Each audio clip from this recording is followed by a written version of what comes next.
রাজ্যে স্বাভাবিক বৃষ্টি হওয়ার প্রয়োজন ছিল 214 মিলিমিটার, কিন্তু 21 আগস্ট পর্যন্ত রাজ্যে বৃষ্টি হয়েছে 538.7 মিলিমিটার, অর্থাৎ 151% বেশি বৃষ্টিপাত হয়েছে। ফলে রাজ্যের 68,826 হেক্টর জমি নষ্ট হয়েছে।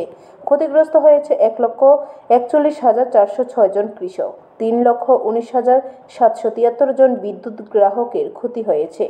শুক্রবার বিকেলে সচিবালয়ে সাংবাদিক সম্মেলন করে একথা জানান কৃষি ও বিদ্যুৎ মন্ত্রী রতনলাল নাথ। তিনি বলেন, প্রবল বৃষ্টিতে রাজ্যের 68,826 হেক্টর জমি নষ্ট হয়েছে। প্রাথমিক তথ্য অনুযায়ী 2,816 মেট্রিক টন প্রোডাকশন নষ্ট হয়েছে, যার ক্ষতি পরিমাণ 532 কোটি 25 লক্ষ টাকা, এবং ক্ষতিগ্রস্ত হয়েছে 1,41,406 জন কৃষক। রাজ্যে বিদ্যুৎ গ্রাহক রয়েছে 9,90,451 জন।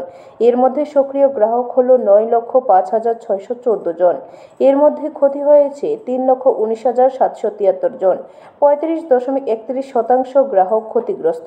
আগরতলা শহরের 1,67,632 জন গ্রাহকের মধ্যে 40,500 গ্রাহক ক্ষতিগ্রস্ত হয়েছে।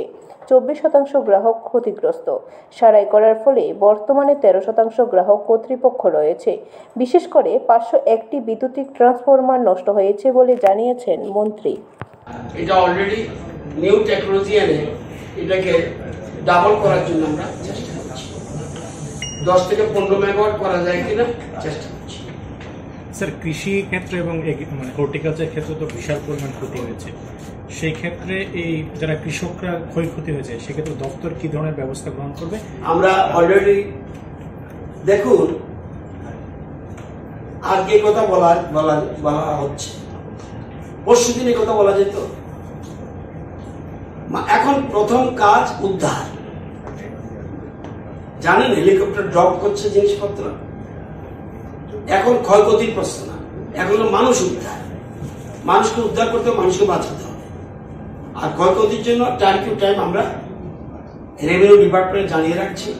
প্লাস অনারেবল চিফ মিনিস্টার বলেছি যে ক্ষয়ক্ষতি হয়েছে। ব্যুরো রিপোর্ট, খবর ত্রিপুরা।